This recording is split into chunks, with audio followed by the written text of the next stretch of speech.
عالمي عالمي عالمي إلهي إلهي إلهي طب النبوي طب النبوي.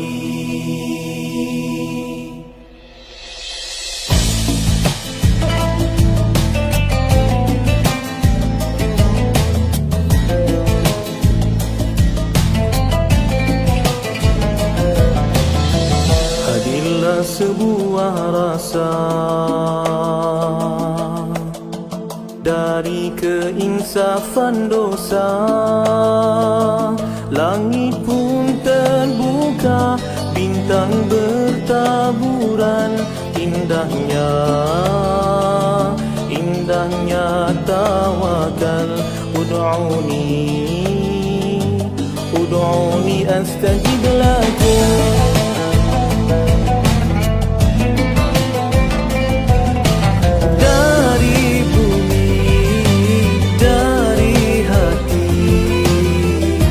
Penawar al-wahidah halalan tayyiban. Ya Syafi, Ya Syafi, Ya Syafi, Anta Syafi. Ya Syafi, Ya Syafi, Ya Syafi, Anta Syafi. Ya Ilahi, Ya Ilahi.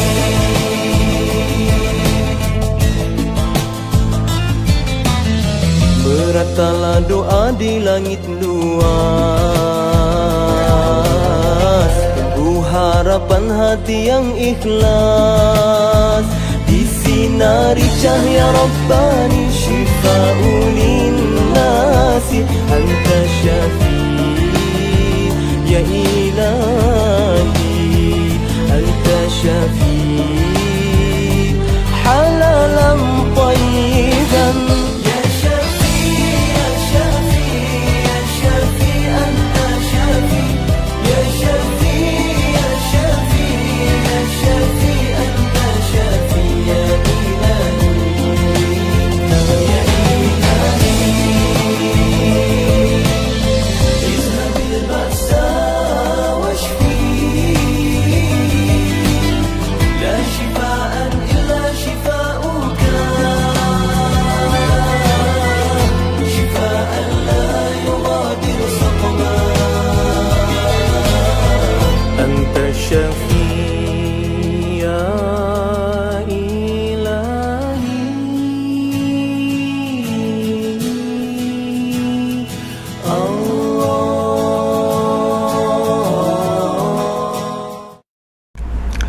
Assalamualaikum warahmatullahi wabarakatuh.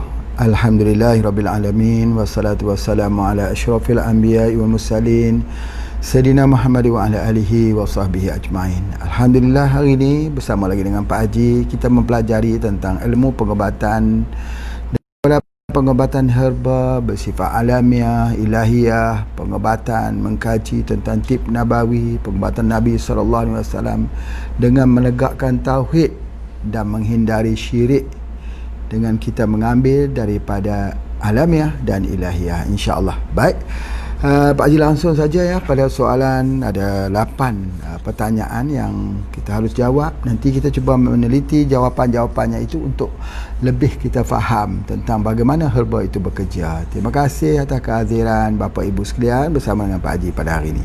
Baik, soalannya, saya punya anak 5 tahun sering flu.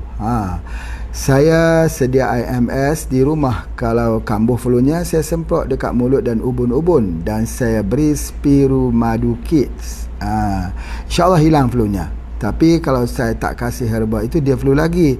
Semasa bayi ada alergik, mukanya merah-merah. Kata doktor alergik makanan.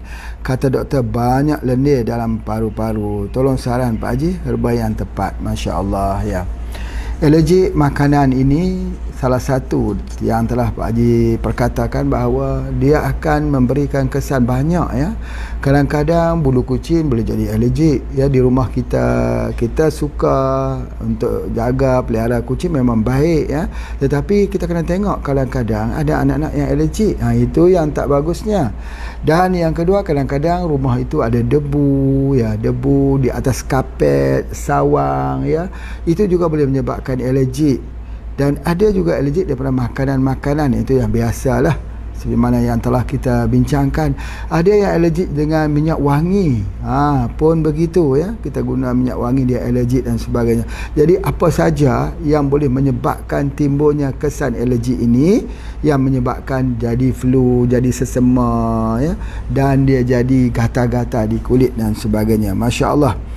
Jadi ini berlaku, telah ditunjukkan ini, telah diceritakan bahawa semasa bayi lagi ya, itu di antaranya, dan doktor kata ada banyak lendir di bahagian paru-paru. Jadi oleh sebab itu maka kalau bayi ini, cara nak menghilangkan lendir itu kita gunakan madu daripada madu kelulut. Madu kelulut itu ada banyak jenis ya, daripada jenis yang manis dan ada jenis yang masam. Jadi kita guna yang manis itu untuk anak-anak. Tapi kalau orang makin dia jadi semakin berusia, kalau ada masalah di paru-paru itu, ada banyak mukus, kita gunakan madu kelulut yang asam itu. Itu ada di antaranya. Ataupun percampuran di antara madu dan cuka, cukup bagus. 4 bahagian madu, 1 bahagian cuka, aduk diambil minum. Itu pun juga merupakan salah satu kaedah untuk menghilangkan mukus di dalam dadanya. Selain daripada itu, selalunya Pak Haji sebutkan susu kambing boleh digunakan untuk menghilangkan mukus tersebut. Mukus ini salah satu yang kita lihat di dalam bab pengobatan ya. Pengobatan ni kita tahu bahawa cairan dalam tubuh badan kita ini ada yang berupa apa kita panggil darah. Darah itu adalah cairan ya. Yang kedua, ada hasil perkumuhan yang menamakan air kencing, urin. Itu di antaranya. Dan ada yang keluar melalui keringat. Ini nama keringat ataupun peluh dalam bahasa Malaysia. Dan ada satu lagi iaitu mukus. Mukus. Bila mukus ini atau dipanggil balgam. Mukus ini kita kena keluarkan. Bila kita kekurangan tubuh badan kita ini ada radang, misalnya di paru-paru, maka banyaklah mukus ini menyebabkan oksigen tak boleh masuk. Jadi kita seperti orang lemas di lautan, lemas dalam air. Jadi sebab tu kita kena keluarkan mukus itu. Bagaimana cara nak keluarkan mukus? Mesti ambil herba yang bersifat dingin, pendingin. Salah satunya dapat kita lihat ya. Satu lagi tanda mukus itu banyak tebal dalam tubuh badan kita, biarlah kita lihat atas lidah. Kita tengok atas lidah tu. Kalau orang tu kita minta dia tengok lidah, kalau di atasnya ada seraput putih tebal, atau di pangkalnya itu agak sikit kemerah-merahan atau kehitam-hitaman di pangkalnya itu, menandakan dia mukus itu terlalu banyak. Jadi pernafasannya sesak dia nak bernafas tidak boleh. Jadi sebab apa? Sebab terjadinya mukus yang begitu banyak dalam tubuh badan kita ini. Salah satu herba yang kita gunakan kalau di Malaysia ini, maka Pak Haji gunakan dia ialah water booster. Water booster itu cara untuk nak menghilangkan mukus di dalam tubuh badan. Mukus terjadi sebab apa? Ini persoalannya ya. Banyak orang tanya, kenapa terjadinya mukus ini? Mukus terjadi kerana masalah sembelit. Masalah sembelit. Bila orang tu ada banyak sembelit, maka dia mendatangkan masalah mukus. Sebab itu kalau kita katakan macam ni, orang sembelit selalunya, kenapa hidungnya tersumbat? Tersumbat je ni. Sebab apa? Sebab usus itu, sembelit itu menyebabkan ada mukus. Bila mukus, maka hidung kita tersumbat. Bila hidung kita tersumbat, kita nak bernafas dia tidak kuat, bernafasnya tidak plong lah katanya. Jadi oleh sebab itu maka kita gunakan kita gunakan herba yang dapat menghilangkan daripada masalah sembelit. Apa dia? Dulu Pak Haji dah ajar macam mana biji selasih ya. Biji selasih boleh digunakan untuk menjadikan sebagai salah satu untuk menghilangkan masalah sembelit. Ya, betul. Minyak zaitun, kerana minyak zaitun juga adalah bersifat lazatif ringan untuk mengeluarkan pembuangan air besar. Jadi kalau pembuangan air besar tu bagus, insya-Allah eloklah. Yang jadi masalahnya, jadi mukus yang banyak yang tak mau keluar ni kerana mukus itu harus keluar lewat mana? Lewat kencing, lewat keringat? Tidak, harus lewat daripada usus besar, harus keluar melalui B buang air besar. Kalau dia tak keluar, tak buang air besar, maka mukus itu ada di dalam tubuh badannya. Jadi itu di antaranya. Bapa, ibu, tuan-puan sekalian, pastikan lawas. Kangkung itu pun dah jadi ubat lawasnya. Kangkung, ya, ambil kangkung, potong-potong, rebus kangkung untuk minum, boleh jadi ubat lawas. Jadi itu di antaranya. Jadi kalau ada lagi, apa lagi nak hilangkan mukus? Buah-buahan, seperti papaya, betik papaya. Boleh juga kita ambil pada nanas. Nanas yang tua, ya, bukan nanas yang muda, nanas yang tua. Masya Allah. Labu, ya, labu siam, labu kuning, labu manis boleh guna, ya. Timun, ya, dingin timun boleh kita gunakan untuk lawaskan pembuangan air besar, ya. Kopi radik, kopi radik juga untuk hilangkan mukus yang ada situ. Kalau begitu macam mana kalau anak-anak kecil? Anak-anak kecil kena ingat, ya, biasanya kita gunakan radik IQ, ya, untuk anak-anak kecil. Tujuan dia untuk nak supaya membina balik brain dia, supaya memory dia, supaya keupayaan dia untuk berikan attention itu kepada pelajaran itu penting. Ya, jangan jadi ADD. ADD itu apa dia? Attention Deficit Disorder. Dia tak boleh bagi fokus. Sebab apa tak boleh jadi fokus? Sebab banyak mukus. Jadi kita bagikan radik IQ. Tetapi ada setengah orang kalau ambil radik IQ ni kena ingat betul-betul, ingat betul-betul.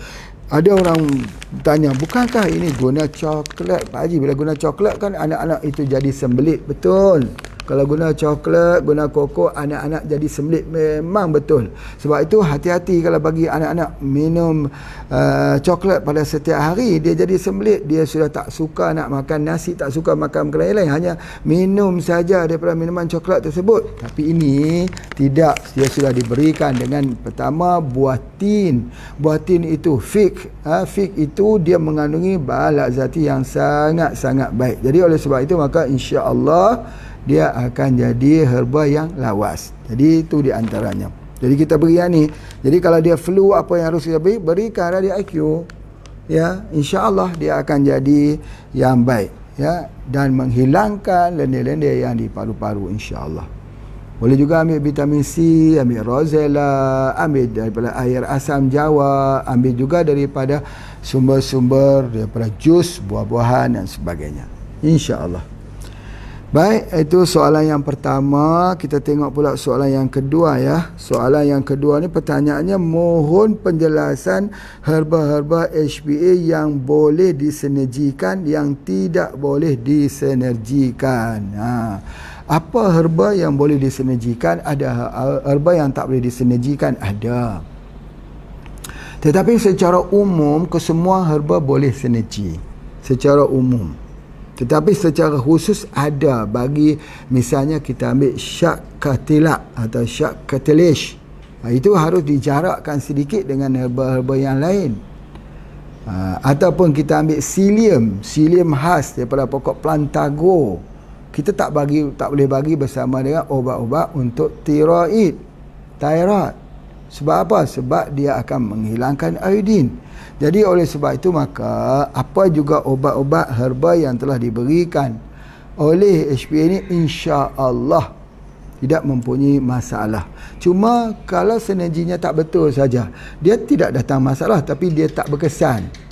Sebab kita merawat penyakit ini, kita harus mengetahui unsur panas, unsur dingin. Kalau penyakit itu unsur panas, batuk panas, bagi herba untuk ubat batuk, jadi gunakan herba dingin. Tapi kalau kita terus memberi orang batuk panas dengan ubat panas, dia akan terus batuk. Itu saja.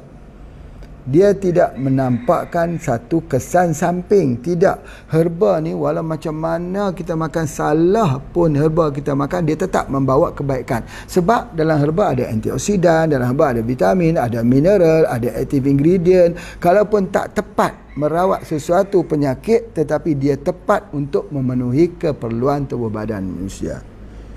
Jadi dia berbeza dengan kimia. Kimia kalau salah beri ubat jadi racun. racun itu keluar ikut kulit dan sebagainya. Ubat alergi misalnya, kalau salah bagi ubat alergi boleh banyak mendatangkan implikasi yang sangat-sangat negatif. Ya, apatah lagi kalau kita beri menggunakan drug, menggunakan dadah, narkoba yang bahaya. Dia memberikan kesan implikasi kepada badan. Badan jadi lemah, jadi letih, jadi lesu, jadi loyo, jadi tak kuat, jadi hilang semangat. Tetapi herba makin lama kita ambil, memang ada kadang-kadang sakit pinggang, sakit kepala, kadang-kadang sakit lah bila kita ambil itu ada nampak sedikit kesannya. Tetapi untuk long term, untuk perjalanan hidup kita yang panjang, herba itu menyihatkan daripada hujung rambut sampai hujung kaki. Itu di antaranya. Jadi kalau yang namanya bahan-bahan kimia aditif lah kita katakan, ambil daripada mana-mana pun bahan kimia, makanan kah, food yang kita ambilkan, makanan yang ada preserve kan, itu ada pewarna. Kadang-kadang pewarna itu banyak sekali. Itu ada bahan penyedap untuk bahan awet banyak sekali yang tak jadi darah, daging, tak jadi tulang, tak jadi rambut, tak jadi apa. Yang jadi hanyalah racun dalam tubuh. Jadi oleh sebab itulah, maka kita mengajak bagaimana kita cuba menggunakan balik hasil-hasil murah saja, sayur-sayuran murah saja di tepi rumah kita dan sebagainya. Kita kata sayuran mahal. Bukan mahal, tetapi selalunya kita beli dengan harga yang murah. Tetapi kalau obat itu kan harganya lebih murah daripada nilai kesihatan kita. Apakah ada obat yang mahal untuk jantung kita? Berapa harga jantung kita? Ada obat yang mahal untuk ginjal kita? Berapa mau jual ginjal kita? Ada obat yang mahal lagi daripada otak kita? Berapa mau jual otak kita? Tidak ada. Bila sudah ada masalah besok, jantung masalah, jadi stroke, jadi masalah sebagainya, ada yang lebih mahal daripada itu. Jadi sebab itulah, maka herba ni Masya Allah, bapa, ibu, tuan, puan dengar Pak Haji sebut ni, kalaupun tak beli produk Pak Haji tidak mengapa, tidak jadi masalah pada diri Pak Haji. Tapi belilah herba berbentuk jus, sayur-sayuran, berbentuk minuman-minuman yang tidak ada bahan awet, tak ada bahan preserve. Ambil yang organik, yang sihat, yang halal.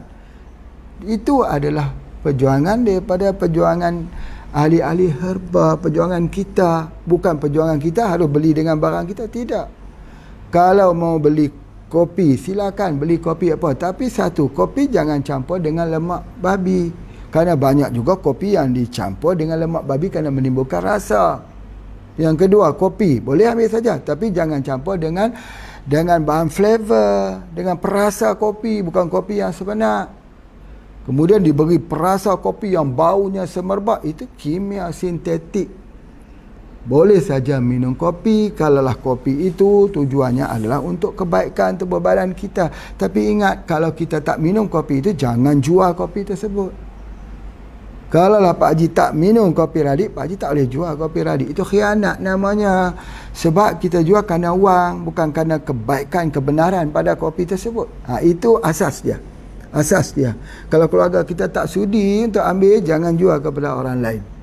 Itu yang Pak Haji nak sebutkan. Jadi oleh sebab itu, Masya Allah, herba itu, apa yang Pak Haji selalu sebutkan ialah herba itu perlu sinergi untuk jadi kuat. Apa dia? Misalnya, jangan lupa setiap kali kita mensinergikan sesuatu ubat, kita prescribe. Kita nak bagi ubat pada seorang, jangan lupa kita beri kapsul. Kapsul apa? Kapsul haruan, kerana dia albumin. Kalau yang orang serius lagi, kita bagi omega 3 sebagai bahan sinerginya. Kemudian kalau kita tengok dia ada lawas, jangan lupa kita bagi pelawas. Bagi pelawas. Kalau kita sudah bagi minyak zaitun, tak perlu lagi kita bagi pelawas. Jadi begitu saja, harus faham apa yang kita berikan. Apa yang kita beri kepada pesakit kita, tujuan apa. Bila kita katakan ini tujuan 1, 2, 3, 4, 5 obat yang kita nak berikan, tidak masalah. 10 obat pun tidak bermasalah. Tapi tujuannya apa? Tujuan apa kita beri suatu obat itu? Jadi ini yang kita mempelajari. Meyakini bahawa yang menyembuhkan itu Allah, yang turunkan obat itu di dalam tanaman-tanaman yang baik, yang halal, yang barakah, yang diusahakan dengan cara yang baik, insya-Allah. Baik, kita pergi pada soalan yang ketiga. Alhamdulillah, panjang sekali soalannya ini. Assalamualaikum Pak Haji, saya daripada Sleman. Ni tempat Pak Haji ni. Mau tanya, ada benjolan di leher, pernah cek di diagnosa tiroid tapi hasil tes semua bagus.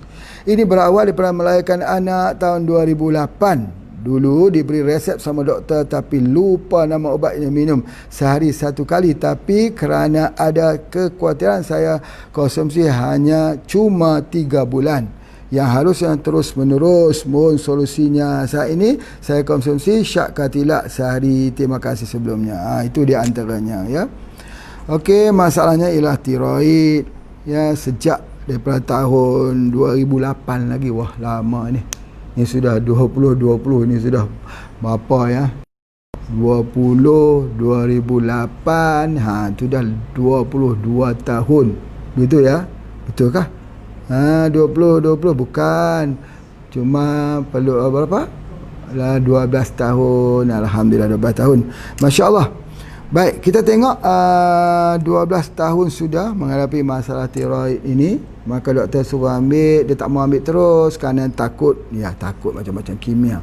Ya, tambah-tambah lagi ikut kuliah-kuliah macam ni, menakut-nakutkan lagi. Bukan, Pak Haji bukan tugas nak menakut-nakutkan, cuba nak ajar. Caranya tiroid ini, caranya ialah yang pertama kali ambil VCO, virgin coconut oil. Yang kedua ambil albumin, iaitu kapsul haruan. Hanya ada 2 saja, iaitu ambil daripada probumin ataupun kita ambil daripada BCO. Dua-dua itu disinergikan lagi bagus. Ini untuk tiroid. Atau kalau kita pergi dekat pasar raya, kat mall-mall ada jual itu punya seaweed, rumput laut. Rumput laut itu dibuat masak dan sebagainya dan diberi minum. Seaweed itu adalah baik sekali, khususnya untuk menghilangkan tiroid. Pak Haji ada keluar dulu ni satu produk namanya agar vera. Agar campur dengan aloe vera. Agar itu diambil daripada seaweed, rumpai laut. Seaweed yang diambil daripada sempurna. Ada warna kuning, ada warna purple ya, ada warna hijau seaweed tersebut.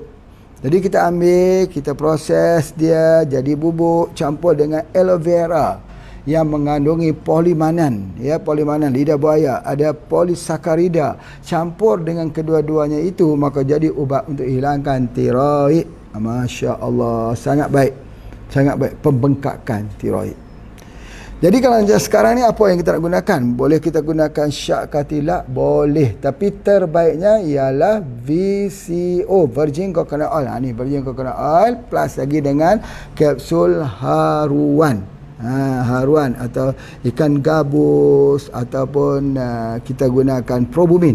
Ini disebut sebagai probumin. InsyaAllah dengan hanya 2 itu saja, insyaAllah mudah-mudahan tiroid ini berlalu. Begitu saja insyaAllah. Baik, kita pergi pada soalan yang keempat daripada 8 soalan. Soalannya, salam Tuan Haji, saya seorang pengamal herba radik HPA. Apa herba yang paling sesuai untuk perubatan tulang belakang ada kemek sikit? Tulang belakang ni ada kemek sikit, tulang belakang dan sebagainya. Ini menarik sekali ni pasal tulang belakang. Dengar sini. Orang yang ada masalah tulang belakang ini, dia selalunya ada masalah sakit pinggang. Kemudian sakitnya di paha, terus menjalar sampai ke tumit. Sakit pinggang, paha terus menjalar sampai ke tumit. Ada ketikanya sakit di bahagian tengkuk ini, ada ketikanya sakit di bahagian kepala. Itu simptom dia.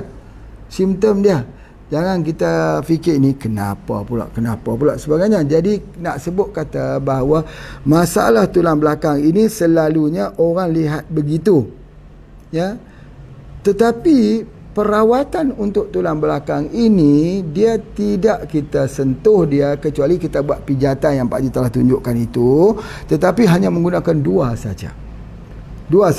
Yang pertama, dia mesti membetulkan balik meridian utamanya, iaitu di pundak kepala ini mesti disemprot dengan apa dipanggil stroke spray. Maksudnya ada satu produk spray ini dia produknya Pak Haji tunjuk kat sini. Kita sprot dekat sini 1 hari 5 kali. Nampak dekat situ. Sebab dia perlu dingin di bahagian atas tu. Kemudian dia ambil SGH. Bila kita gunakan SGH, kita ingat bahawa kalaupun seorang itu sudah berusia 75 tahun ke atas, pada masa tersebut berlakunya masalah patah tulang, wa na'udzubillah, kita sudah tentu mengatakan susah bagi orang tua untuk merawat tulangnya yang patah, berbeza dengan orang muda yang patah tulang cepat sembuhnya. Tetapi dengan penggunaan human growth hormone HGH, tulang itu cepat berjantung semula. Jadi oleh sebab itu, bila kita katakan ada masalah tulang belakang, kemik kah, dislokasi kah, masalah tulang belakang tersebut yang ada simptom seperti Pak Haji sebutkan tadi, maka guna dua saja, iaitu HGH plus dengan spray di ubun-ubun kepala ini. Masya Allah. Ini juga digunakan khusus untuk orang yang stroke, orang yang lumpuh. Kerana orang yang lumpuh ini, dia sebenarnya masalah tulang belakang ini, dia tak jadi permasalahan apa. Tulang belakang kalau dislokasi, dia tak jadi permasalahan apa kalau dia tak mengimpit saraf. Yang jadi masalah tulang belakang bila dia dislokasi, duduk di tempat yang sikit berbeza daripada tempat asalnya, dia mengimpit saraf. Bila dia mengimpit saraf, menyebabkan kesakitan. Tetapi tahukah kita bahawa apabila tulang kita patah, tubuh badan kita ini mampu untuk membuat repairing sendiri dengan bantuan daripada human growth hormone HGH. Jadi kalau kita gunakan HGH, nanti tulang tu akan betul sendiri, taklah kita dengar bunyinya. Ketika kita guna HGH itu satu hari 7 kali, ketika setiap hari 7 kali kita guna HGH itu, maka pada ketika itu kita lihat tulang kita semakin lega, semakin lega, semakin hilang, semakin ringan, hilang sakit, semakin ringan. Masya Allah. Itulah rawatan tulang. Rawatan tulang ini menarik. Kita tak perlu buat kiro lagi, tak perlu lagi kita buat pijatan, kecuali kalau kita nak pijat. Pijat Pak Haji dah terangkan, gunakan saja MPH, kita pijat begitu.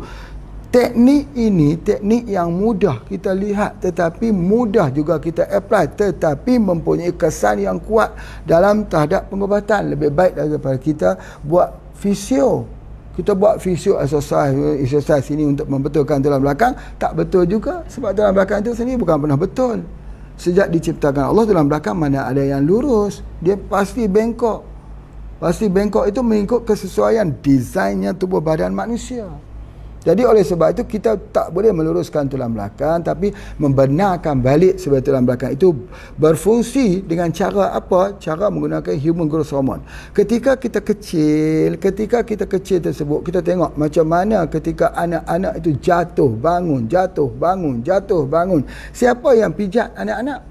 Anak-anak tak dipijat, tapi kenapa dia kembali semula, dia jadi elok semula? Sebab dia mengandungi human growth hormone. Bila orang tua terjatuh bangun, siapa tak upaya kita pijak sebab dia dah tua dah, tulang pun keras dan sebagainya, maka kita gunakan HGH. Itu yang menarik, sangat-sangat menarik. Jadi oleh sebab itu, apa yang Pak Haji nak sampaikan di sini ialah, kalau dalam masalah tulang kemik pun, orang ada masalah tulang belakang, kita gunakan HGH plus dengan ini dia, iaitu kita gunakan stroke spray. Jadi oleh sebab itu, bila kita spraykan di kepala ni, Masya Allah, Masya Allah, sangat-sangat memberi kesan. Baik, jadi kita masih ada lagi untuk awal ini. Untuk kali yang pertama ini, kita tengok ada soalan yang kelima ya. Soalan yang kelima, panjang sikit soalan ni. Assalamualaikum, dok, sahkan saya ada hernia. Doktor sahkan saya ada hernia, tapi tak selalu sakit. Sesekali jika angkat berat, bila berdiri ada benjolan kat pusat. Doktor suruh saya pakai bengkung sentiasa. Umur 58 tahun. Bila sakit sangat dan benjolan tak masuk, baru dibedah. Buat masa ni saya makan batu angin, spirulina dan minum kopi black radik. Macam ada kurang. Harap Tuan Haji apa hal yang sesuai untuk berikan penjelasan di sini. Hernia ni sebab apa? Pecah ya. Pecah dia punya selapis itu, lapisan tersebut menyebabkan usus itu keluar turun ke telur ya, ke kantung telur tersebut. Jadi itu hernia. Macam mana cara nak menyantungkan semula? Masya Allah. Kalau dulu Pak Haji menggunakan pisang yang dibelah, dimasukkan ragi di dalamnya. Itu memang sangat ya, kita ambil pisang masak, kita belah, kita taburkan sikit ragi yang buat tapai tu, kemudian kita tutup semula. Kita ada 6 biji, maka kita ambil satu hari 1 biji, 2 biji, 3, 4, 5, 6 untuk 6 hari dengan izin Allah, bercantum semula. Tetapi alhamdulillah sekarang Pak Haji telah mengubah suat supaya mudah diambil.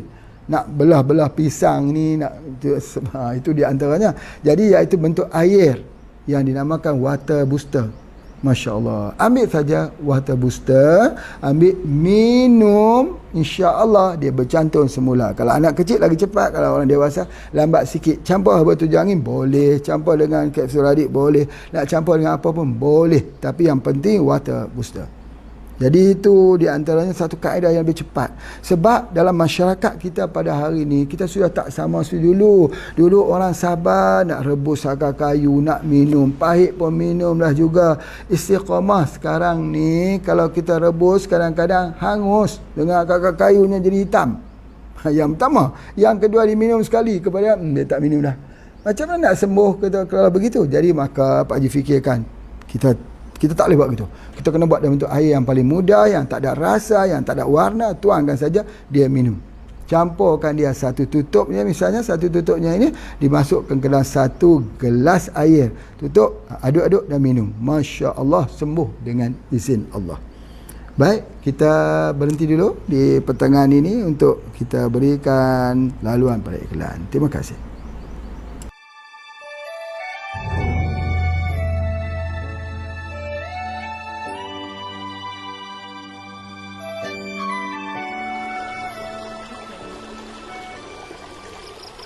Di tangan saya ini rawan ikan hiu, shark cartilage. Untuk pengetahuan anda, ikan hiu mempunyai rangka yang terdiri hanya daripada rawan. Sel Shark Cartilage Plus adalah racikan dan formulasi istimewa Tuan Haji Ismail bin Haji Ahmad, owner dan founder HPA International.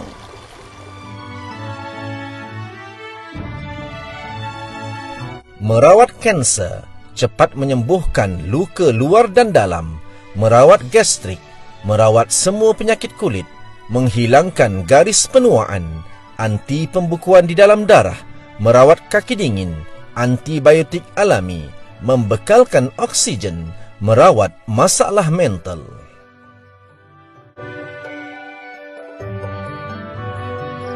Alhamdulillah, telah banyak testimoni kesembuhan daripada penggunaan Shark Cartilage HBA biiznillah.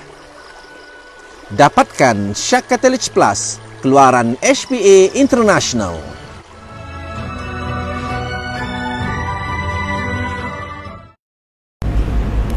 Alhamdulillah, jadi kita sambung lagi kuliah kita ya bersama Pak Haji.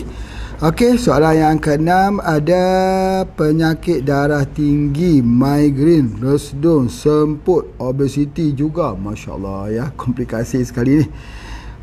Saya ada makan 7 angin Vitex, Cosinium, selain itu juga saya guna AGH, Whey, OTS, Sacha Inci, Gastrik pun ada. Masya Allah ya, jadi banyak penyakit sekali yang ada di sini yang ditanyakan. Tapi namun begitu, asasnya sebabnya dia tak banyak, simptomnya banyak. Misal kata dia simptom sakit kepala, kita panggil migrain.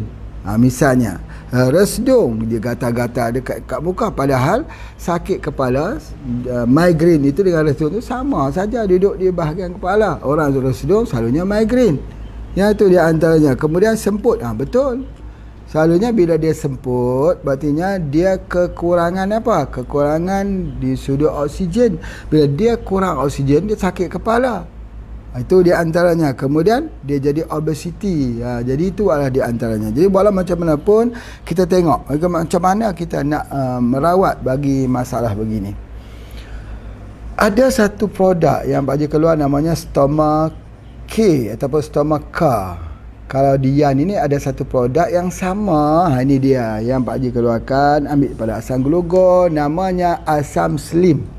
Asam Slim ini kita Sangat mudah. Dia juga untuk rostul, dia juga untuk sakit kepala. Kita hanya ambil satu saja kepingannya, masuk ke dalam gelas, tuang air panas, bagi dia dia diam sikit, dia bening, minum.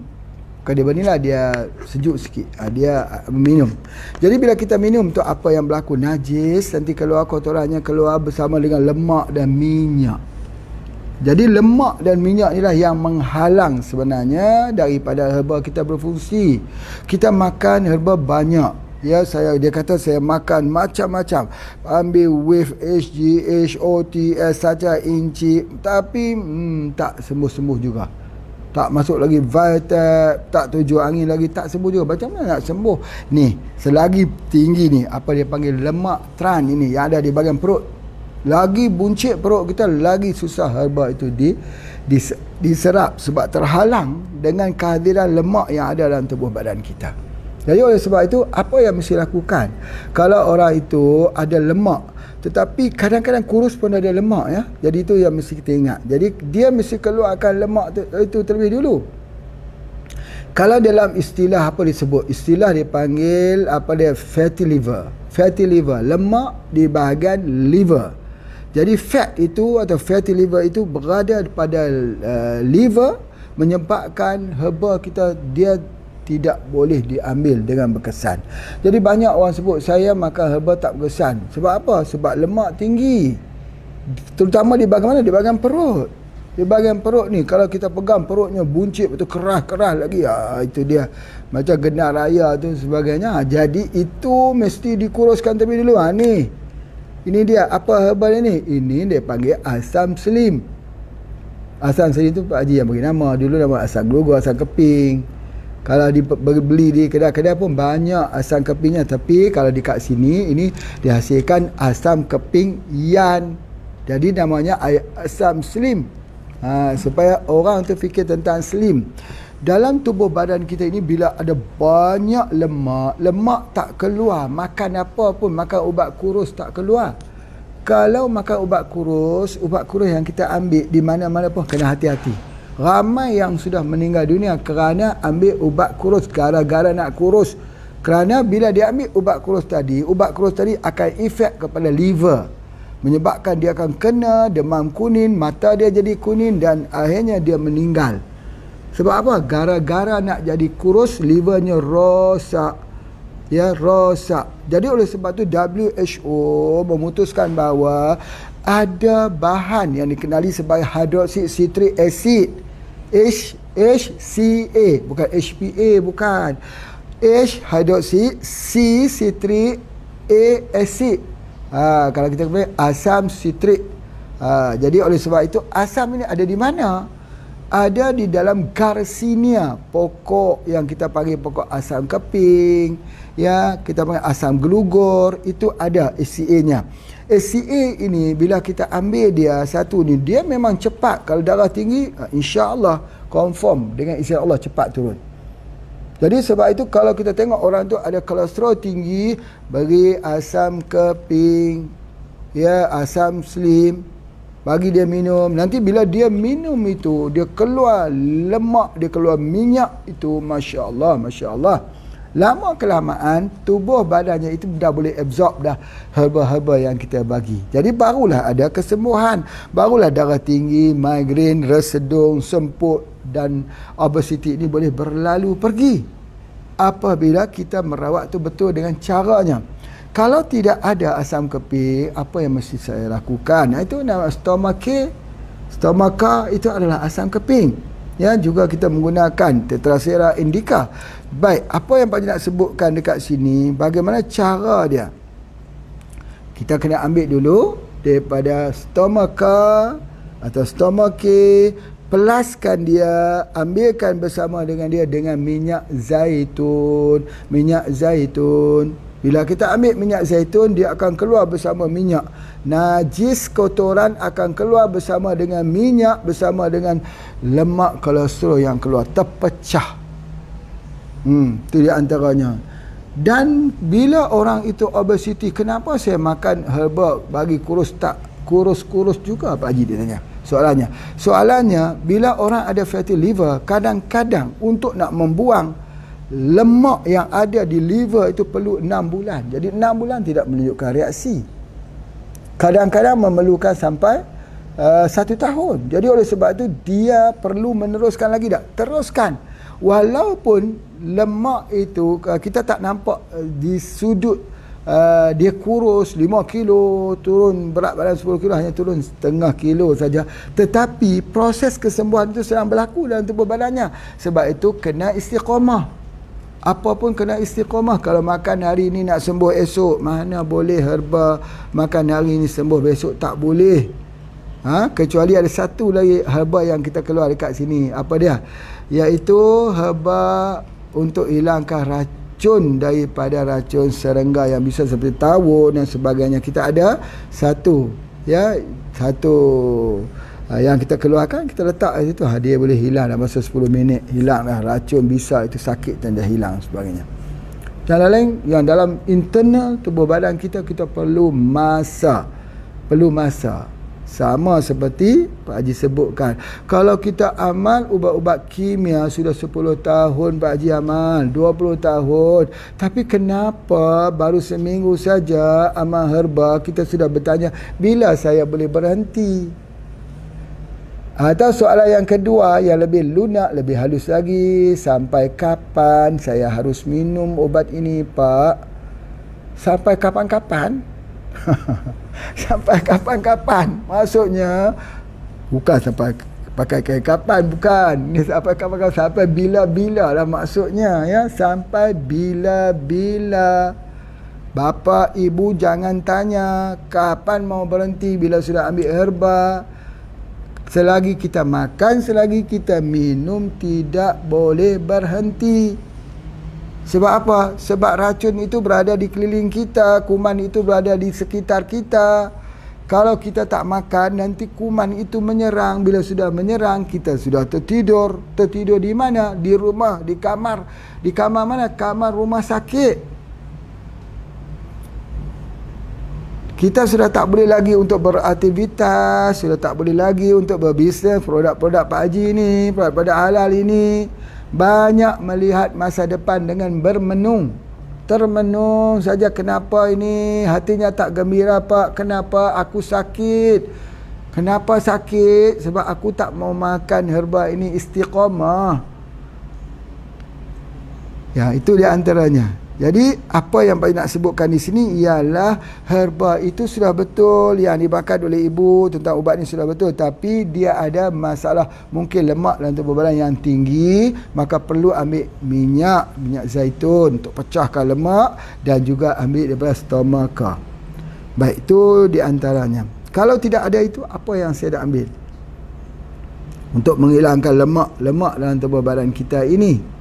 Kalau gitu kita kena banyak mengambil jus. Jus. Kurangkan makan nasi pada waktu malam. Ya, kurangkan makan daging. Kurangkan. Itu di antaranya. Baik. Soalan yang ke-7. Assalamualaikum. Saya perlukan nasihat Tuan Haji, kalau yang ada pelbagai jenis penyakit, perlukah dia makan setiap satu herba ikut penyakit, atau ada herba yang boleh diambil satu saja untuk pelbagai? Itu di antaranya.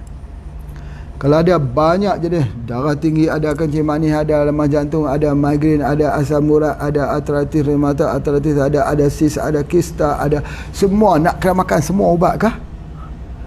Tidak.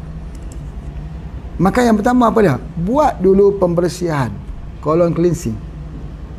Apa dia yang dikatakan colon cleansing? Colon cleansing itu herba 7 angin, herba pelawas, herba spirulina. Kalau sudah kita ambil colon cleansing, ambil sihat-sihat. Apa itu sihat-sihat? VCO plus dengan probumin. Sihat-sihat.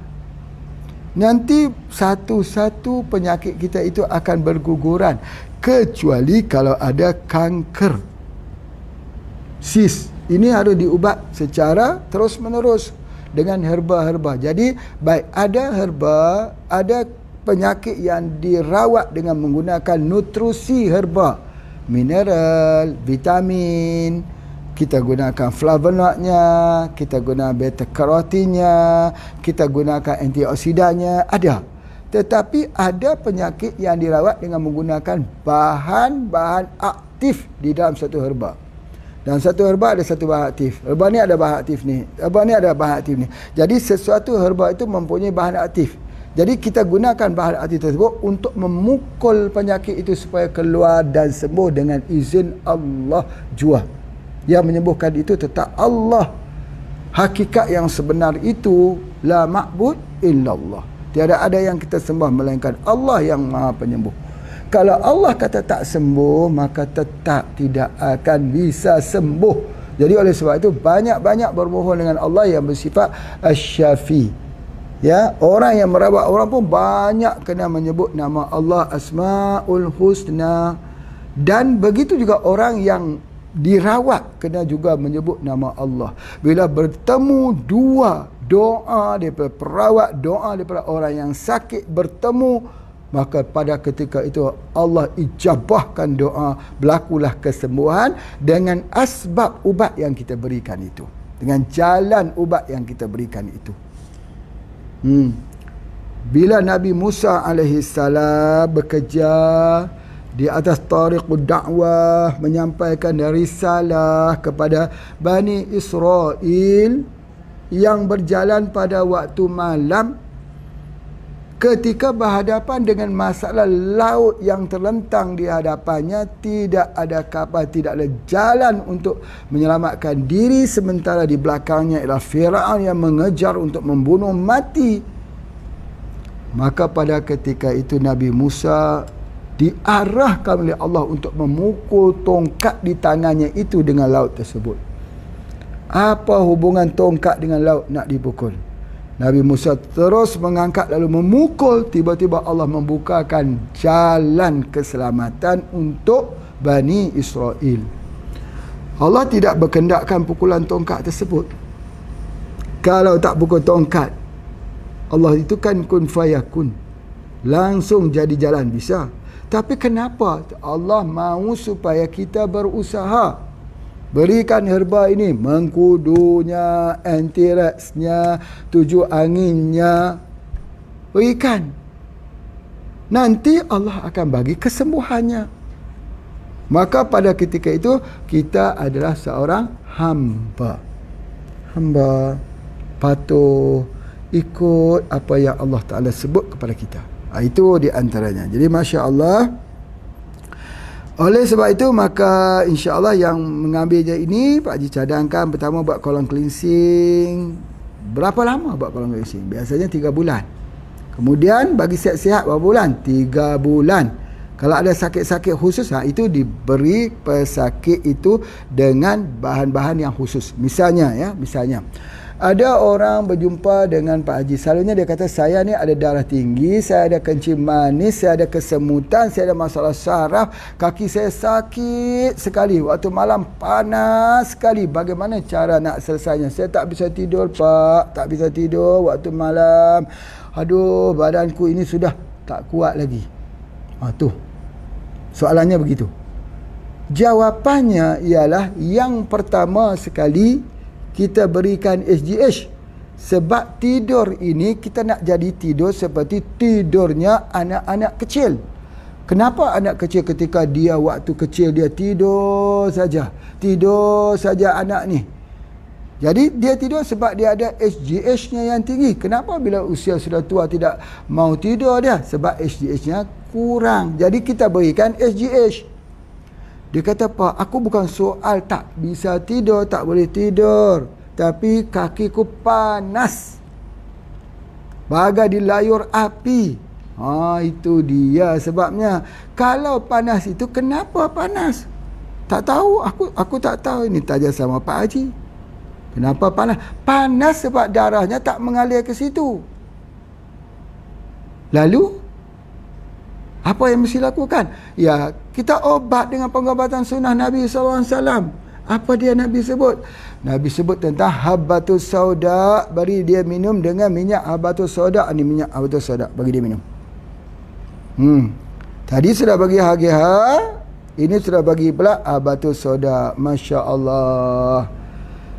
Kemudian apa? Kemudian tubuh badan kita ini sudah menghadapi masalah kencing manis, darah tinggi, ginjal sebagainya. Dia perlu kepada frontliner untuk bekerja. Frontlinernya itu apa?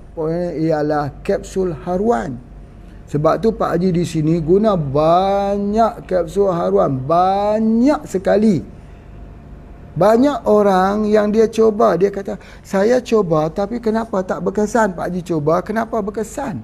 Kenapa efektif sekali? 1 minggu saja orang tu datang, kebanyakan datang yang kedua akan mengucapkan terima kasih, Alhamdulillah, saya sudah sembuh tapi tak sembuh keseluruhannya. Kenapa? Apa beza dengan saya beri herba? Saya perawat belajar dengan Pak Haji juga. Kerana satu, kita tak berikan ikan haruan. Kita tak berikan ikan haruan atau kita tak bagi omega 3. Dulu ingat tak ketika belajar Pak Haji kata berikan omega 3. Omega 3. Omega 3 itu adalah umpama kenderaan. Itu bahasa-bahasa Pak Haji selalu sebut itu. Sekarang ni Pak Haji mendapati ada lagi yang lebih cepat daripada omega 3. Susah nak dapat ikan nu di Finland. Ikan tenggiri biru di kawasan Arktik, kawasan beku. Susah nak mendapatkannya. Dulu ambil ikut Burma. Burma masuk ke Thailand. Thailand masuk ke Malaysia. Tapi sekarang dah jadi macam tu di Burma. Pak Haji tak suka. Mana boleh umat Islam itu dibunuh dengan sewenang-wenangnya di sana. Jadi tak tega kita untuk mengambilnya. Dah, sudah. Putuskan saja hubungan. Allah jadikan obat di mana saja. Apa yang kita berikan? Kita berikan albumin, ikan haruan. Di mana nak dapat ikan haruan? Di tempatnya Pak Haji. Di mana tempatnya? Di Perlis. Apa ada pada Perlis? Ada bendang, ada padi, tanaman padi. Itu tak banyak ikan haruan. Yang banyak di Ampang Timah Tasuh. Masya Allah, banyak sekali. Tapi tak ramai orang yang ambil. Tak ramai sebab tak ramai orang mengetahui.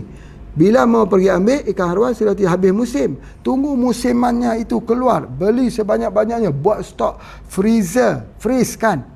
Frozen. Masya Allah. Itu yang penting. InsyaAllah kita tak perlu lagi ambil daripada Finland. Kalau ada, Alhamdulillah. Tapi kita ambil daripada mana? Kita boleh ambil daripada Empangan Timah Tasuh Perlis. Itu di antaranya, insya-Allah. Jadi oleh sebab itu maka beda kita pun. Kalau Indonesia, Indonesia lagi banyak. Di Makassar banyak sekali. Kalau kita dapat daripada mana itu, di Irian Jaya, Masya Allah. Ya, kalau tak ke Irian Jaya, ke Lombok saja pun banyak kawasan pertanian-pertanian di sana. Perseruan, wallahu a'lam. Pak Haji belum tanya lagi Mas Ubaidillah, Guswar macam mana di perseruan. Di Solo, Solo tak tahu. Kena tanya Pak Jo ada atau tidak. Tapi kalau di Makassar, confirm. Tanya saja dengan Dr. Amir, insya-Allah. Banyak sekali di sana. Tapi bukan hanya datang pada Makassar, mungkin datang pada Manado. Manado. Saudara-saudara kita di Manado, apa khabar ya? Allah Ta'ala akan bertemu insya-Allah di suatu hari nanti insya-Allah. Baik. Jadi gastrik ni perlukah saya memberikan haruan? Ya. Lagi cepat Pak Haji? Iya. Kalau saya tak gunakan haruan yang dibeli daripada HPA, saya guna haruan daripada HPAI. Bisa tak? Wah, ini ada soalan yang macam tu. Ini menggugah namanya. Saya menggunakan produk HPAI, apakah sama berkesan dengan produk HPA? Masya Allah, ikan haruan daripada HPAI. Katalah begitu. Soalannya begitu. Jawapannya sama. Sama. HPAI kan saudara kita. Pak Haji kan saudara kepada HPAI. Subhanallah. Tapi apapun, kalau ambil daripada produk Pak Haji, Alhamdulillah, syukur. Kerana 100% wangnya itu kita buat pesantren. Kita lagi sedang mendirikan pesantren untuk pesantren dah siap dah. Ya, sudah boleh tercover 500 orang. Tapi sedang buat asrama untuk putri kita. Ada klinik kita di sana. Masya Allah, Masya Allah. Terima kasih pada tim-tim pesantren. Yang juga terima kasih juga pada saudara-saudara kita yang berada di Gunung Kidul. Yang ada gempa di Gunung Kidul. InsyaAllah teruskan dakwah kita di sana, ya. Kita sampaikan balighul anni walau ayah. Sampaikan walaupun satu ayat daripada Nabi SAW. InsyaAllah, ya. Okey, soalan yang seterusnya, untuk mengubati ambayan pakai herba apa kerana fikus sedang kosong? Ambayan, cakap pasal ambayan ni apa dia? Darah keluar, menetes ketika BAB. Sedangkan fikusnya habis.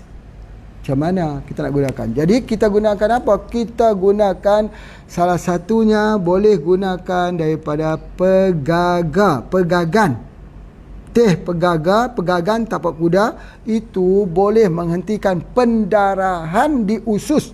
Yang kalau kita biarkan pendarahan di usus itu, dia boleh jadi kanker usus, kanser usus. Sebab apa? Bahan karsinogenik, di mana bahan-bahan ni yang tak keluar tu telah kena di dinding usus. Kotoran yang tak keluar tu kena di dinding usus, dia ada di tempat kena itu, dia jadi tempat mula merebaknya virus ke kuman. Akhirnya berlaku peradangan, akhirnya berlaku infection, akhirnya jadi kanker usus. Pertama sekali dia akan bagi isyarat apa dia? Orang itu BAB-nya, buang air besarnya itu keluar darah. Ketika buang air besar, keluar darah. Darah hidup. Ya. Maka pada kita lihat begini, jangan kita takut. Kita terus ambil teh herba, minuman botani, maka terhentilah kankernya itu, InsyaAllah. Jadi kalau kita sedang hilang, apa yang kita nak buat kan?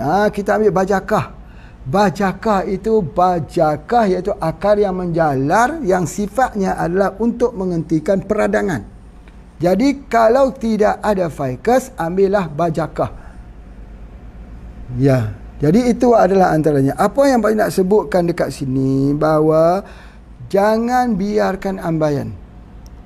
Dengar sini betul-betul, ya. Dengar sini betul-betul yang Pak nak sebutkan. Kalau sudah ada pendarahan di usus, kalau kita tak rawat cepat, itu petandanya akan jadi kanker. Bukan kanker, kanser saja. Bukan di usus saja, mungkin terjadi di tempat yang lain. Berlaku pendarahan. Kalau berlaku pendarahan di usus, berlaku juga pendarahan di tempat lain. Jadi oleh sebab itu, maka cepat-cepat dirawat. Apa? Kita ambil bajakah. Bajakah untuk tujuan apa? Tujuan pencegahan. Dia boleh untuk tujuan pencegahan. Boleh. Sebagai prevention. Prevention is better than cure. Jadi oleh sebab itu, pencegahan itu lebih baik daripada pengobatan. Kalau ubat ini, kita mengubat orang yang sedang sakit. Bapa ibu sekalian, mengubat orang yang sedang sakit lebih sukar daripada mengubat orang yang sedang sihat. Memberi herba pada orang sihat. Sebab apa? Dia sakit. Pertama, dia tak sabar. Yang kedua, sakit itu membuatkan dia tak bersabar. Yang ketiga, dia akan cepat-cepat mencari alternatif. Yang kedua, yang ketiga, yang keempat, yang kelima. Yang satu belum selesai lagi, dia sudah cari terapi yang kedua, yang ketiga, yang keempat, yang kelima. Jadi tidak selesai pengobatan itu. Yang seterusnya, ramai orang yang menziarahinya, ahli keluarganya, anak-anaknya, kaum sahabat handanya itu akan memberi advice pada orang sakit. Ubat di sana, ubat di sana, ubat di sana, ubat di sana. Menyebabkan dia ragu. Tidak kurang lagi bila dia sakit, dia mengambil pengobatan-pengobatan yang lain yang mengatakan jangan guna herba, jangan guna herba. Betulkah ucapan jangan guna herba? Betul. Sebab apa? Sebab berdasar pengalaman daripada perawat atau doktor itu sendiri melihat orang guna herba mendatangkan kesan sampingan yang besar. Sebab apa? Dia membaca secara umum. Baca secara umum. Begini. Kita lihat ada orang bawa mobil, bawa kenderaan, tiba-tiba tabrakan, aksiden. Kita lihat di Kuala Lumpur ada aksiden, di Ipoh ada aksiden, di tempat Pak Haji di Sungai Petani ada aksiden. Lalu kita mengatakan jangan naik mobil. Sebab naik mobil aksiden, tabrakan. Betul tak? Betul. Sebab telah melihat, itu dia statistik kematian. Kematian di Malaysia itu, mati tabrakan, mati aksiden itu lebih banyak daripada mati daripada COVID-19. Jadi, yang mana lebih bahaya? COVID-19 ataupun aksiden tabrakan? Jadi oleh sebab itu, maka pandangan mengatakan bahawa jangan naik mobil, nanti akan jadi tabrakan. Betul tak? Betul, sebab melihatnya. Tapi soalannya, tetapi ada tak orang yang naik mobil yang tidak berlakunya tabrakan? Banyak, ramai. Jadi oleh sebab itu, boleh tak kita buat peraturan jangan naik mobil kerana ada orang yang tabrakan? Tak boleh, sebab ramai yang tidak ada, yang tak jadi tabrakan, tak jadi aksiden. Begitu juga bila kita melihat orang guna herba tidak cocok, jadi implikasi, boleh tak kita katakan herba jangan guna? Tak boleh, sebab ramai orang yang sembuh dengan menggunakan herba.